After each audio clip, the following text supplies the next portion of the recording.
besar pada saya kalau dia tuduh kerajaan persekutuan itu ini merupakan satu bajet pilihan raya. Pada saya dia juga meniru konsep yang mana kerajaan persekutuan buat, dia pun cuba nak laksanakan macam itu. Jadi pada kita ini juga bajet menjelang pilihan raya dan cuma bang diingat oleh rakyat negeri Selangor, hasil daripada ataupun hasil daripada pendapatan kerajaan negeri yang dicurahkan kepada rakyat, kena lihat apakah dalam masa 3 tahun 7 bulan itu dia boleh menggunakan bajet yang begitu baik sekali umpamanya. Sedangkan kita tahu dalam masa 3 tahun 7 bulan ini dia banyak menjual harta-harta anak-anak syarikat kerajaan negeri, utamanya PKNS. Itu nak kena lihat.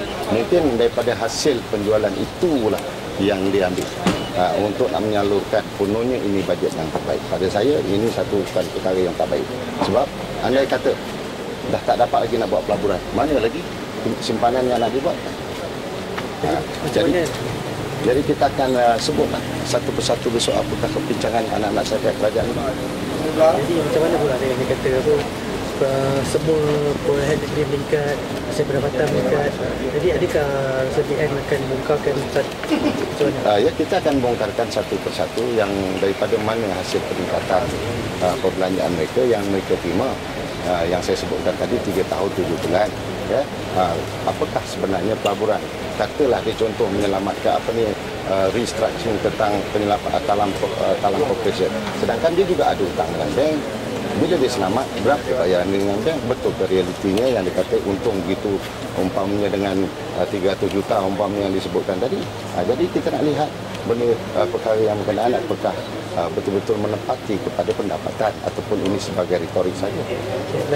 Macam mana pula dengan yang tadi? Adakah yang akan ada nak buat bajet alternatif atau sebarang benda untuk lawan bajet bantaran raya? Ginilah, pada saya kita jangan mimpi di siang hari. Kalau betul-betul rakyat negeri Selangor ni memberikan kepercayaan pada pilihan raya yang akan datang, kita akan buat yang terbaik. Kerana pada saya ingat bahawa Pakatan Rakyat Negeri Selangor hari ini pelaburan yang dibuat oleh Kerajaan Barisan Nasional selama 52 tahun hari ini sewenang-wenangnya ini mempergunakan harta ini, dan dilihat sendirilah betapa rakusnya mereka bila dia menjual banyak harta anak syarikat kerajaan negeri. Datuk, barangkali bagi tadi kena halau Dewan, Datuk. Jadi respon. Saya agak terkejut. Patutnya speaker lah pada saya dia mesti memberikan ruang. Kerana dia nakkan penjelasan. Penjelasan apakah sebenarnya program yang nak dibuat oleh kerajaan negeri kepada kaki tangan awam, tetapi dia merasakan tidak puas hati oleh kerana perbahalaan itu.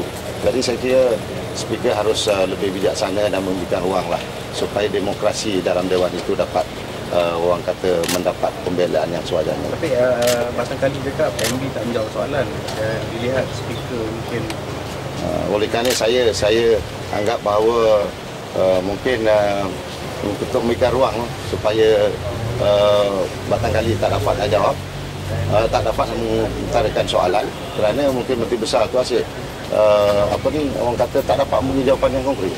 Itulah cara saya ingat kerajaan negeri. Itu ada alasan yang terbaik, tetapi kita lihat ada anak-anak syarikat kerajaan negeri ini. Contoh yang saya sebutkan tadi bahawa PKNS memberi bonus 7 bulan gaji pada kaki tangan. Daripada mana hasilnya? Daripada mana? 3 tahun 7 bulan boleh memberi 7 bulan gaji. Ya, bonus. Bagaimana dengan tambahan 20 juta untuk dana untuk biayai untuk menampung anak syarikat yang ada masalah? Itu sebabnya bila dia kata dana 20 juta bagi menampung anak-anak syarikat kerajaan negeri daripada MBI Perbadanan Menteri Besar. Kita tengok daripada mana hasil daripada Majlis Perbadanan Menteri Besar itu, daripada mana? Dia ambil juga daripada anak-anak syarikat kerajaan negeri yang lain. Yang saya sebutkan tadi hasil daripada penjualan harta-harta yang dimiliki yang selama ini Kerajaan Barisan Nasional 52 tahun buat. Tetapi hari ini dengan senang-senangnya saja dia menjual harta-harta ini. Dan itu merupakan satu hasil kata dia. Satu dividen kata dia yang boleh. Itu sebabnya saya katakan mengapa PKNS boleh memberikan orang kata 7 bulan bonus kepada kaki tangannya. Kita tahu bahawa dia telah pun menjual harta itu begitu banyak dalam masa 3 tahun 7 bulan, dan kita akan sebut besok lah satu persatu. Apakah dengan respon program pengukusan demokrasi untuk berlatih pemantau pilihan raya pada pilihan raya akan datang? Ada komentar? Pada saya, adakah selama ini pilihan raya di negara ataupun di negeri kita ini tak terus?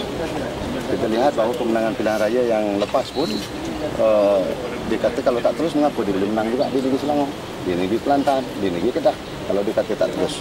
Jadi program yang tidak Pada saya ini program yang membazirkan duit, bazirkan. membazirkan duit saja. Okey. Okey, terima Okey, kasih. terima kasih. Thank you.